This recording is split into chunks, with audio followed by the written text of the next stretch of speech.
How are you guys doing? Do you want to hear a story? Yeah. How about we read "'Twas the Night Before Christmas"? Excuse me, pardon me, First Lady. Hi. Hi, Kermit. Hi there. You can call me Michelle. Oh, that's very sweet. You know, that's very nice of you. I have to call Miss Piggy Your Majesty. Oh, goodness. Yes. Hey, do you mind, Michelle, if I read along too? Do you know this story? I do. It's one of my favorites of all time. I particularly like the part about no creature was stirring. Yeah. That never happens when you spend Christmas with the Muppets. Probably. I understand. Yep. All right. Well, I would love to have you join us. Oh, good. I'm excited. It's exciting. Are you guys okay with Kermit reading with us? Yep. All right. They're good with it. You ready to go? I am ready to go. All right. Well, I will start if you don't mind. Okay. Sure. And you all are ready. Here we go. A love story. 'Twas the night before Christmas, when all through the house not a creature was stirring, not even a mouse. And the stockings were hung by the chimney with care, in hopes that St. Nicholas soon would be there. The children were nestled all snug in their beds, while visions of sugar plums danced in their heads. And Mama in her kerchief and I in my cap had just settled down for a long winter's nap. Yeah. When out on the lawn there arose such a clatter, I sprang from my bed to see what was the matter. Away to the window I flew like a flash. Tore open the shutters and threw up the sash. The moon on the breast of the new fallen snow gave a luster of midday to objects below.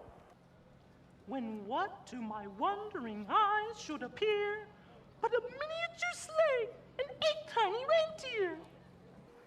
With a little old driver so lively and quick, I knew in a moment it must be Saint Nick. Yes. More rapid than eagles his coursers they came, and he whistled and shouted, and he called them by name. No Dasher, no Dancer, no Prancer and Vixen, on Comet, on Cupid, on Donner and Blitzen. To the top of the porch, to the top of the wall. Now dash away, dash away, dash away all. As the dry leaves before the wild hurricane fly, when they meet with an obstacle, mount to the sky. Whoosh. So up to the housetop the coursers they flew, with a sleigh full of toys, and St. Nicholas too. And then in a twinkling I heard on the roof the prancing and pawing of each little hoof. As I drew in my head and was turning around down the chimney, St. Nicholas came with a bound.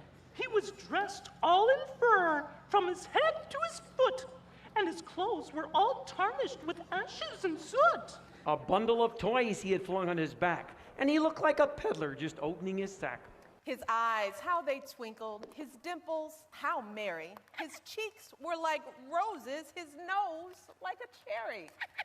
That's so cute. He's very cute. And his droll little mouth was just drawn up like a bow, and his beard on his chin was as white as snow.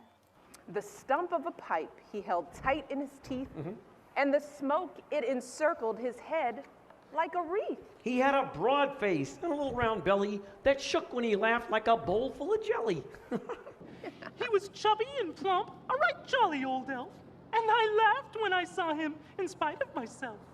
A wink of his eye and a twist of his head, and soon gave me to know I had nothing to dread. He spoke not a word, but went straight to his work, and filled all the stockings, then turned with a jerk. And laying his finger aside of his nose and giving a nod, up the chimney he rode. He sprang to his sleigh, to his team gave a whistle, and away they all flew like the down of a thistle. Whoa! But I heard him exclaim ere he drove out of sight, Merry Christmas to all. And to all, a good night. High five, Miss Piggy. Low five. That was magical. Bravo. So much joy. Bravo. So much joy. Thank you, Kermit. Oh, thank you, Michelle, and Merry Christmas. Merry Christmas. Happy holidays. Thank you. Merry Christmas, kids. Say Merry Christmas. Merry